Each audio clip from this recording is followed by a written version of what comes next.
Les 29, 30 et 31 mai prochains, Abidjan abritera la première édition de la Semaine des imprimeries de Côte d'Ivoire.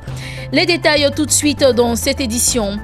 Conservation de la biodiversité, un atelier de validation tenu en Côte d'Ivoire à cet effet, une initiative du ministère ivoirien de l'Environnement en partenariat avec la coopération allemande.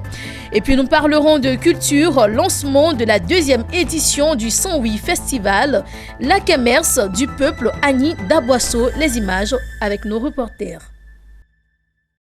Bonsoir à tous et merci de nous rejoindre sur Business 24 Africa. Les 29, 30 et 31 mai prochains se tiendra à la Bibliothèque nationale d'Abidjan Plateau la première édition de la Semaine des imprimeries de Côte d'Ivoire. Enjeux, défis et perspectives d'une imprimerie ivoirienne émergente et compétitive. C'est le thème qui va animer cette rencontre qui se veut une plateforme de promotion et de professionnalisation du métier d'imprimerie. Elle est initiée par le groupement des imprimeurs de Côte d'Ivoire. Le commentaire de Lawani Babatunde, reportage Marius Siri. Faire de l'imprimerie un métier à part entière par sa professionnalisation et son expertise. C'est la mission qui s'est assignée le groupement des imprimeurs de Côte d'Ivoire. Une fêtière qui vise à promouvoir et valoriser les atouts de l'imprimerie par la création d'emplois. C'est au cours de cette rencontre qu'a été officiellement lancée la première édition du Salon des imprimeries de Côte d'Ivoire. Dénommé la Semaine des imprimeries de Côte d'Ivoire, ce salon se tient sous le thème « Enjeux, défis et perspectives d'une imprimerie ivoirienne émergente et compétitive ». C'est d'abord de nous faire connaître toujours et qu'on veut vraiment ressortir l'importance des imprimeries en Côte d'Ivoire parce que c'est un secteur qui est très méconnu par la jeunesse ivoirienne. Et nous sommes en train de mener cette politique pour que les jeunes s'intéressent au métier des imprimeries dans ce pays et que ça nourrisse son homme. La Semaine des imprimeries de Côte d'Ivoire se déroule les 29, 30 et 31 mai prochains à la Bibliothèque nationale d'Abidjan Plateau. Cette plateforme d'échange d'expériences verra la participation des pays de la sous-région tels que le Togo, le Mali, le Burkina Faso et bien d'autres. L'apport de la sous-région, c'est pour toujours ensemble qu'on trouve des solutions pour la lutte contre l'immigration clandestine, pour la lutte contre le chômage des jeunes. Et alors nous voulons les associer à cette fêtière, à cette semaine des imprimeries. Ateliers scientifiques, expositions, rencontres B2B vont animer cette première édition du Salon des imprimeries de Côte d'Ivoire. Parrainé par Amadou Gon Coulibaly, Premier ministre de Côte d'Ivoire, la Semaine des imprimeries refermera ses portes par une cérémonie de distinction et de remise de prix aux meilleurs acteurs du secteur.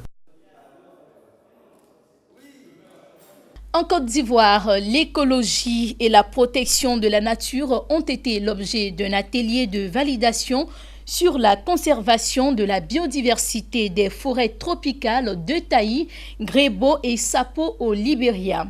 L'objectif de cet atelier est de rétablir une zone de conservation transfrontalière entre le parc national de Taï en Côte d'Ivoire et les aires protégées du Libéria. Une initiative du ministère ivoirien de l'Environnement avec l'appui de la coopération allemande. Le reportage est signé Lucien Bokoa et Lignon Gilbert. Établir une zone de conservation transfrontalière entre le parc national de Taï et Grebo et les aires protégées du Libéria. C'est l'objectif de cet atelier sur la conservation de la biodiversité dans le complexe des forêts tropicales. Principale caractéristique de ce projet de validation, la mise en place d'un corridor écologique et de protection de la nature. À l'actif des travaux des experts, l'on note la conciliation des impératifs socio-économiques et environnementaux. Ce comité de pilotage a aussi planché sur l'évolution du cadre juridique incluant le code forestier et foncier. Tout cela pour garantir les intérêts des populations concernées.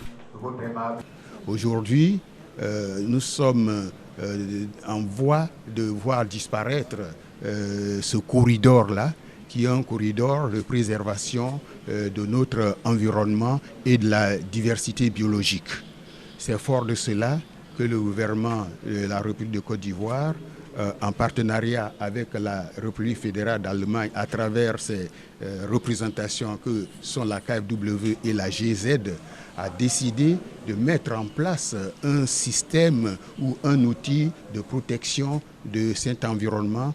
Si vous posez la question qu'est-ce qui a motivé l'Allemagne à appuyer ce projet, il faut dire que c'est un long historique notre coopération dans ce domaine, notamment pour l'appui de la conservation de la biodiversité dans le parc de Taï et aussi dans le parc de la Comoé.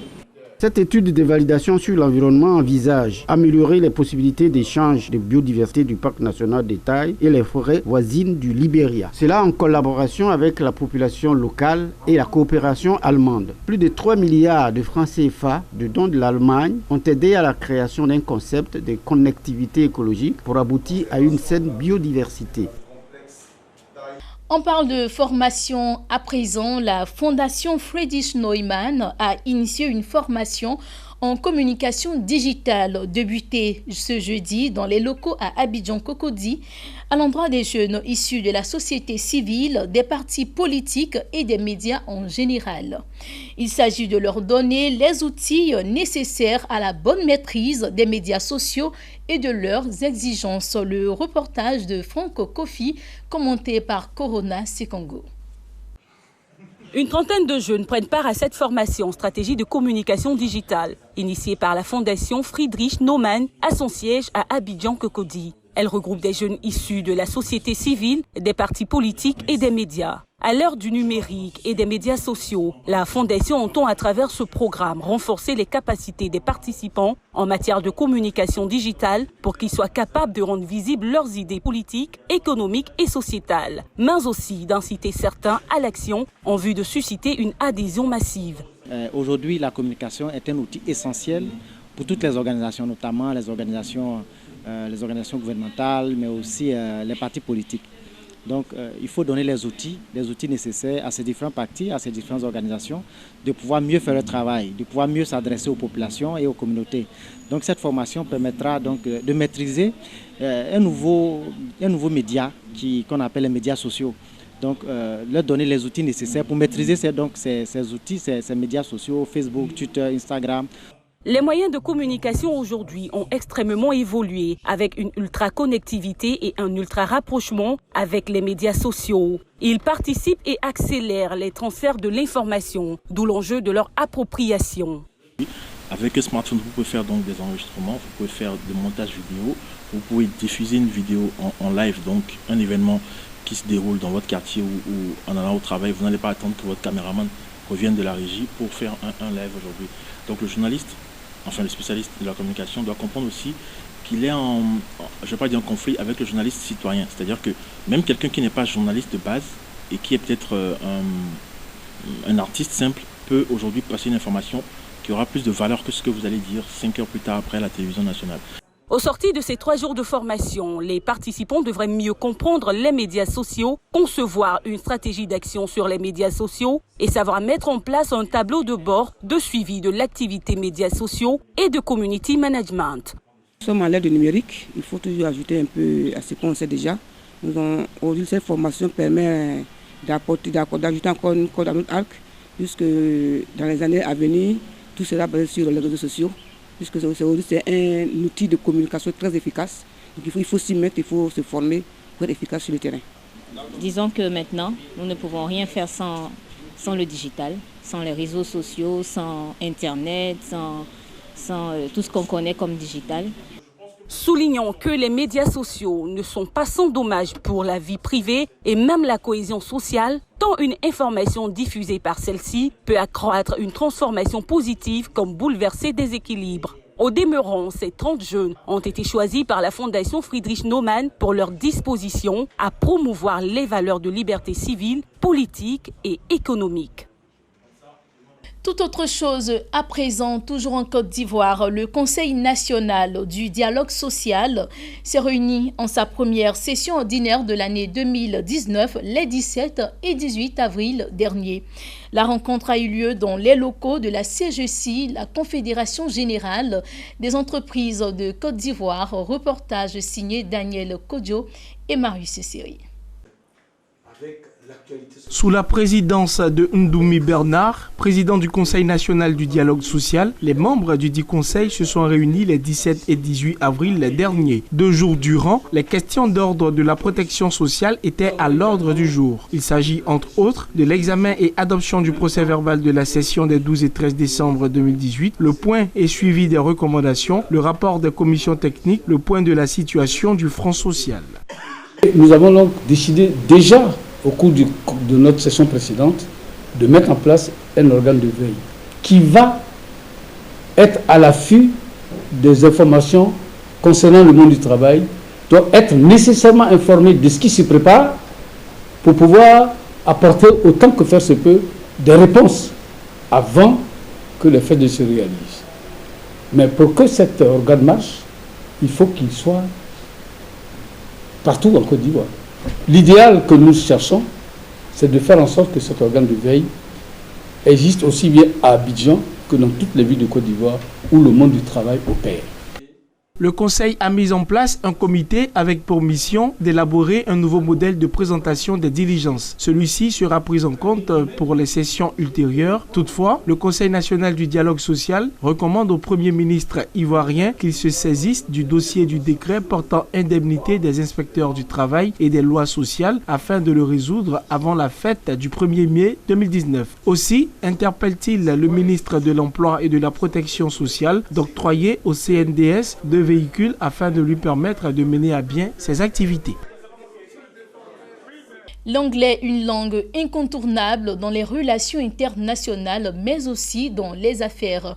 C'est avec cette conviction que l'ambassade des États-Unis en Côte d'Ivoire a organisé une formation en anglais au profit des élèves d'Abidjan. Au terme de la formation, ils étaient 30 élèves à recevoir leurs attestations. Le commentaire de Lawani Babatunde. As a tool to help and guide those who will make it, we have the English language. Yes, of course. We very much hope that this will be of genuine truth. Dear parents, thank you for the great support to us, your children. Thank you very much. 30 élèves diplômés. Abidjan, Université anglo-saxonne Graduate School of Management, au terme de 2 ans de formation en management, en leadership, en informatique et en anglais, l'ambassade des États-Unis d'Amérique en Côte d'Ivoire, initiatrice de cette session de formation, a remis 30 certificats de participation aux élèves des lycées et collèges d'Abidjan. L'objectif de cette session d'enseignement dispensée en anglais, selon l'ambassade, est de permettre aux apprenants de s'insérer harmonieusement dans le marché de l'emploi. Donc, il y a une raison pour laquelle les États-Unis soutiennent ce type de programme. Nous sommes ici en fait avec deux grands objectifs. Le premier objectif de l'ambassade américaine est de promouvoir la démocratisation et la bonne gouvernance en Côte d'Ivoire. Et le deuxième grand objectif est de promouvoir la croissance économique qui est inclusive. Inclusive, ça veut dire les opportunités pour les défavorisés, pour les femmes, pour les minorités, pour ceux qui habitent ici à Abidjan, mais aussi à la campagne. Cette approche pédagogique, où tout se déroule en anglais, est soutenue par le ministère de l'Éducation nationale, de l'enseignement technique et de la formation professionnelle. Nous voudrions dire merci à l'ambassade des États-Unis d'Amérique pour ce programme destiné à nos élèves en vue de leur permettre d'avoir accès au système éducatif américain ou à tout le moins à la vision américaine de voir la vie. Il faut dire que c'est un bon programme. C'est un bon programme, mais je voudrais simplement encourager les jeunes et les enfants qui ne sont pas encore dans ce programme à le faire. Cette cérémonie de remise d'attestation a vu la participation du personnel de l'ambassade des États-Unis, du ministère en charge de l'éducation nationale et des parents d'élèves. Un mot de culture dans cette édition, le 108 Festival, fête populaire du Peuplani, initié en 2018, s'est ouvert pour la 2e fois consécutive ce jeudi à Boisseau, au sud Comoé, à 116 km d'Abidjan. Femmes, hommes, jeunes, enfants, autorités régionales, municipales, religieuses et coutumières, Tous se sont donné rendez-vous sur la mythique place Etchelengan d'Aboisseau pour 4 jours intenses de liesse populaire. Ils sont venus s'abreuver aux sources de Sanvi Festival, l'événement culturel dont l'objectif est de promouvoir et valoriser la culture du peuple Sanvi Agni dans ses aspects de danse traditionnelle, habillement, coutumes et traditions. Les images avec notre équipe de reportage sur place, Mondésir Nascimento et Richard Akeki.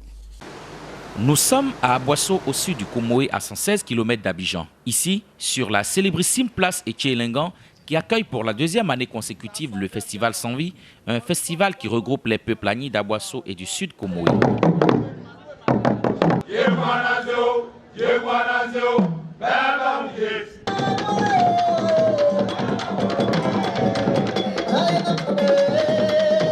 Ce jeudi, tous se sont déportés pour aller vivre la kermesse annuelle colorée de danse, de musique, jeux, habillement et gastronomie.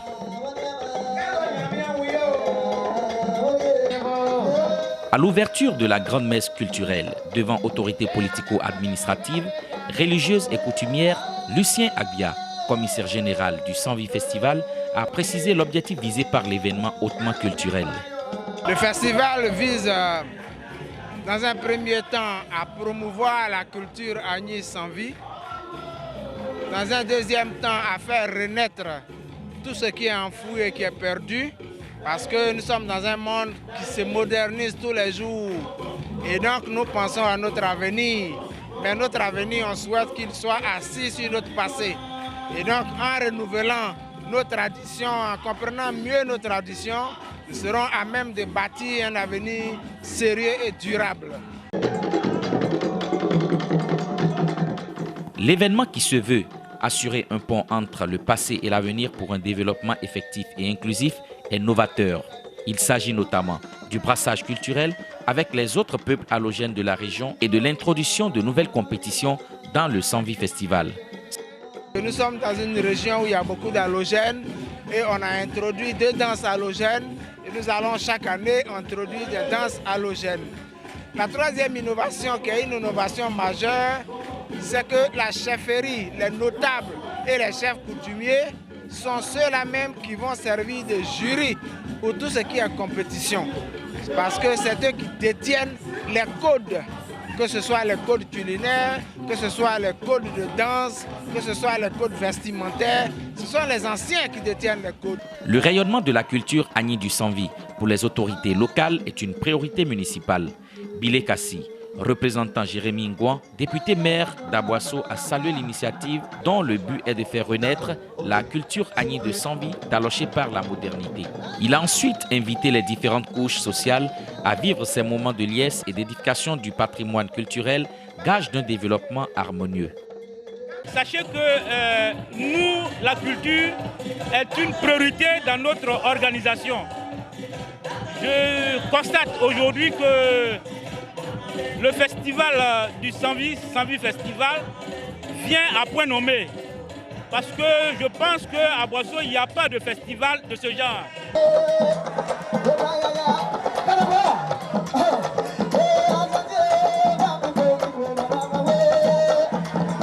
C'est un événement qui devrait pouvoir fédérer toutes les énergies de développement au niveau du département d'Aboisseau, du royaume Sanvi, afin d'ancrer le développement dans la dimension culturelle.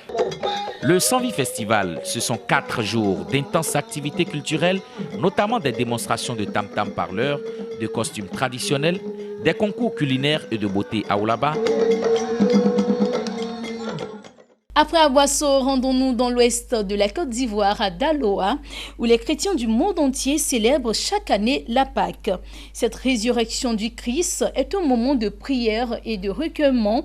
En Côte d'Ivoire, la Pâque est aussi une occasion de retrouvailles et de convivialité chez le peuple baoulé au centre du pays.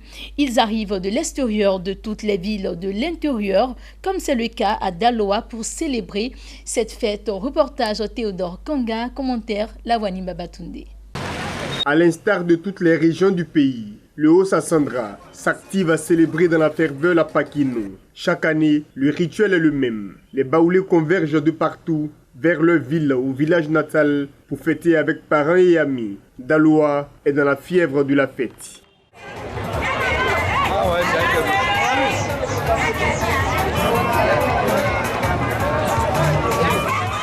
Des centaines de voyageurs espèrent être enregistrés pour un départ effectif tant l'affluence est grande. Tous les passagers aspirent à une seule chose, rentrer en famille au village au plus vite pour fêter les retrouvailles. La direction des opérations a pris des dispositions qui nous permettent aujourd'hui de maîtriser cette affluence-là. On a augmenté notre flotte. Au niveau de Daloa, la flotte a été augmentée.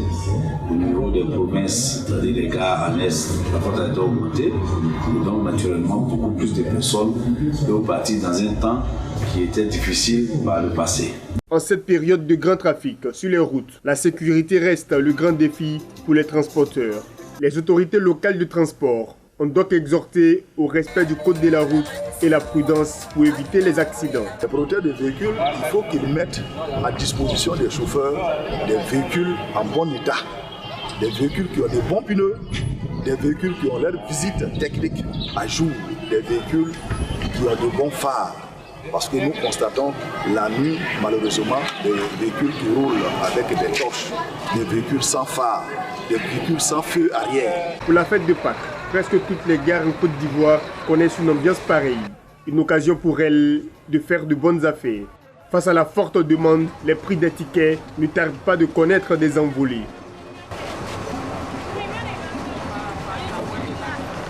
C'est donc sur cette note que prend fin cette édition. Merci à vous pour votre attention. Restez sur Business N4 Africa.